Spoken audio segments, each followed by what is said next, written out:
Magandang hapon mga kuha. So ito no, ang pag-uusapan natin ngayong araw na to, itong yellow bamboo. No, kung saan ba talaga yung laman, anong direction.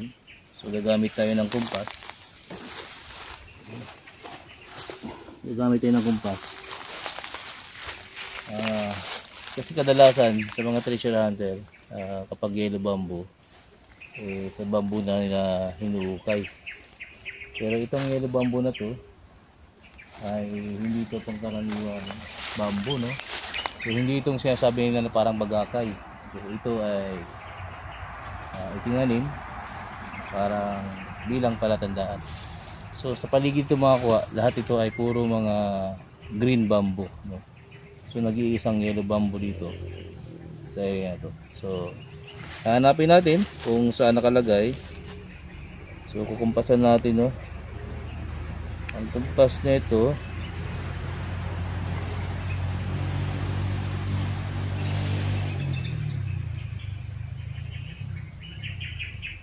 ayun.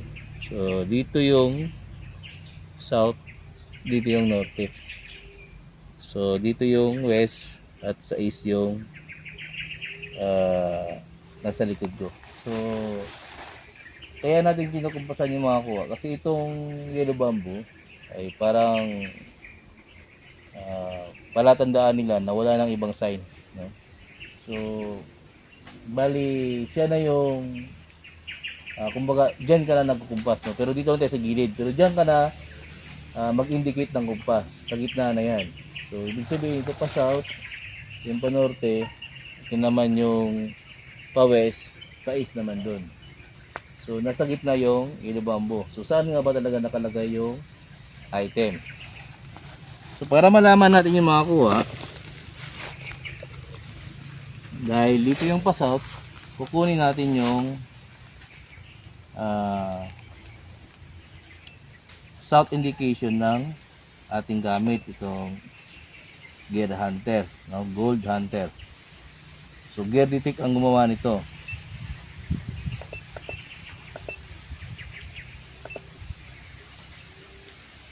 So set lang tayo ng 100 meter o 50 meter para hindi tayo lumayo sa iba. So ang gamit ito kailangan ng ground balance. Kailangan mo yung ground balance.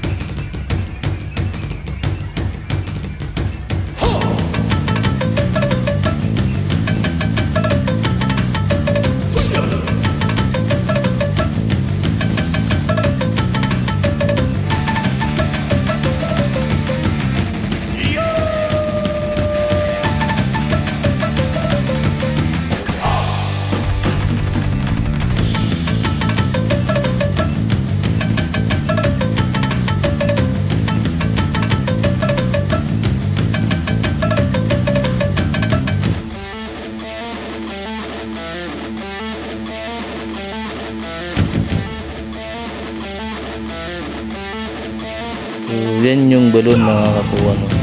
At tubigan yung nasa gilid niya. Actually hindi yan tubigan.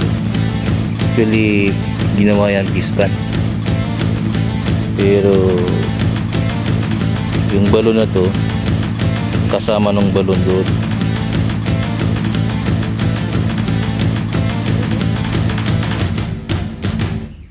Paikot yan. Green bamboo dun, hanggang dun green bamboo papunta ron, parang nagsisi yung green bamboo mga kuha. Pero itong yellow bamboo nasa gitna, no? So may tubig dito sa gitna mga kuha yan, no? Pati dun tubigan yan malamang. Actually mga kuha, yung yellow bamboo ay first time ko itong may vlog. So kailangan natin malaman kung saan yung direction ng kadalasan na pinaglalagyan ng mga Japanese natin. Malayo ba o malapit? So dati mga kuha, mayroon daw itong atabay, balon, no? So ibaba natin yung gamit dito tayo sa patag.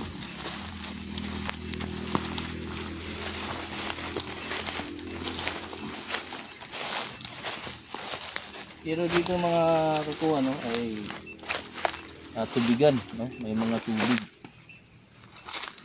So kadalasan yung treasure site ay mayroong tubig, may bundok, at mayroong importante yung marking, yung sign.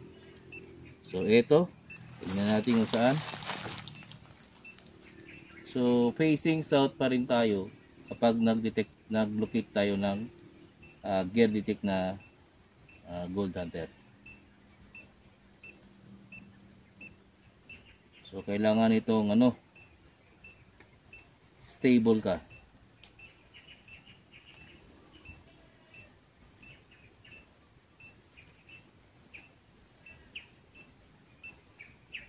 Ayun mga kuha, no? So ito yung direction. So hindi natin alam kung doon pa o malapit lang. So andito yung yellow bamboo. So kung gigitna ka, makakuha yung gitna ng yellow bamboo. So pag dyan ka tumayo, pa norte, no? Pa south doon, pa east dito, pa west dito. So ulitin natin kung doon pa rin ba yung detection.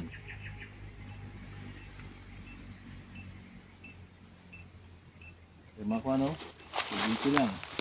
So 3 beses natin yung gagawin.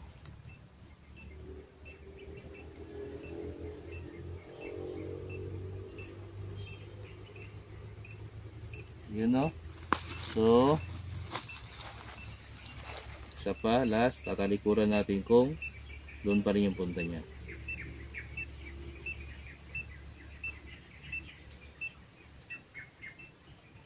Ayan, makuha na. So itong direction lang yung pupunta natin. So gagawin natin, i-stable natin itong gamit, tapos lalakarin natin kung babalik ba siya o hindi. Kung lalagpas ba siya doon, ay malayo kung pupunta natin. Pero kung nandito lang, okay na yun. Pero ayon sa experience ko, kapag yellow bamboo, tapos may balon dito na nakalagay at tabay, ay nasa malapit lang yung item. So alamin natin mamaya kung nag-iisa lang ba to na yellow bamboo dito sa lugar na to. Kasi nakapagtataka, dapat itong yellow bamboo, kung ito yung kawayan noon, dapat natanim to ng karamihan. Pero hindi, nag-iisa lang siya. So stable natin, angat, tapos takad.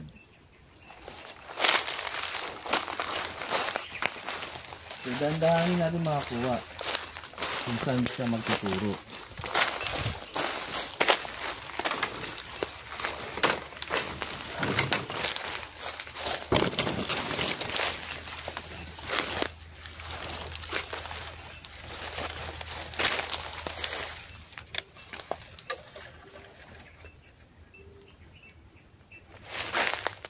Pang babalik sa mga kuha, no? Nasabit lang dito sa tanga. So ulitin natin, lalagpasin natin dito kung babalik ko siya.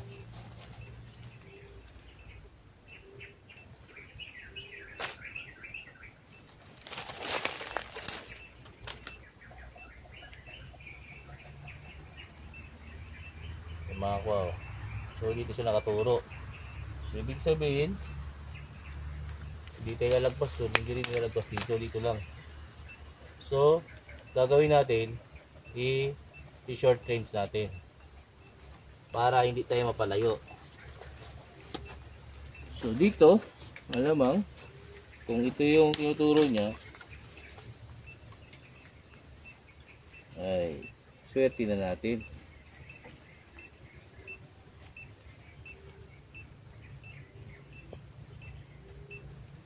So kapag ganyan makakuha, nag-act na siya na parang iikot siya, hayaan nyo lang. Yan, iikot na siya. So ibig sabihin yan, sentro natin yung singaw, no? So usog natin konti dito.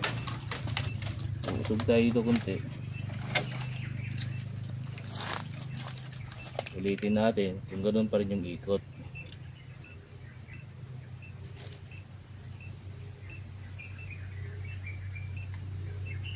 Ayan, no? Ayan. So Ang ibig sabihin ay nasa northeast makakakuha ang item. So ang balon dito banda, so northeast pa rin. So kadalasan ang mga dito tayo para makita tayo. Medyo ano kasi yung mga kuha. Maraming patibong. So yung mga kuha, no?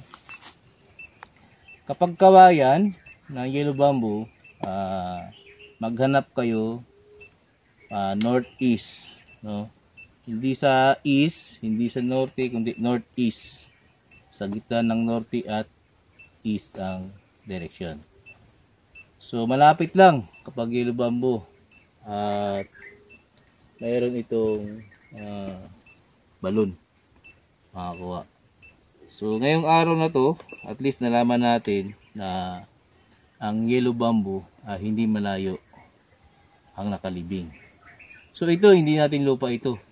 Tayo, pinutusan lang tayo dito na hanapin kung mayroon ba o wala ang yellow bamboo. So para din sa inyo, malaman nyo din na ang yellow bamboo ay nasa malapit lang yung laman. Tapos ang direction is northeast makakuha. Ayos. Itong yellow bamboo nasa gitna, no? So may tubig dito sa gitna makakuha yan, no? Pati doon tubigan yan malamang, no? So yun ang target natin na pwede nating sabihin sa kanila. Ang yellow bamboo sa mga treasure hunter dyan ay nasa northeast ang nakalagay. So depende rin siguro ang Hapon kung paano sila maglagay. Pero northeast ang dito na side, no? Dito na yellow bamboo. Baka sa inyo ay may yellow bamboo rin kayo doon na parang napaikutan ng ibang bamboo. So wala sa yellow bamboo nakalagay kundi nasa northeast niya makakuha. So yun ang pinakamagandang halimbawa ngayon sa yellow bamboo na marker. So yan yung balon mga kakuha, no? At tubigan yung nasa gilid niya. Actually hindi yan tubigan eh. Actually ginawa yan pispan. Pero yung balon na to kasama ng balon doon. Hindi ko lang alam mo makakuha yung mga noong mga panahon, ganyan yung ginagamit ng Hapon para magtanil noon sa parang nakita ko yung ganyan ginawang tunnel, parang imbornal ba, no? So yan, ganyan ang ginamit nila. Papasok pagdating na sa loob para na siyang cave, malaki na. So noon pa mayroon na yan, mga panahon pa na mga gera. So ito, hindi ko alam kung 1940 pa ba yan o bago lang, pero sabi nila may nakatala dito 1950s, nandun na dyan yan, nandyan na yung parang balon na yan. So 5 years na lang, 1945 pagsuko ng Hapon, so ibig sabihin sila naglagay niyan, no? Bilang palatandaan. Pero yung mga Pilipino kasi, yung ganyang balon ay ginagawa rin nila yan para inumin, no? So hindi yan siya, yung iba ay hindi sign, no? So malapit lang yung yellow bamboo, mga kano kalayo, mga 20 meters galing dito. Tapos doon andun din yung isang balon at saka andun naman yung yellow bamboo kanina. So tubigan ito area na to. Ayos.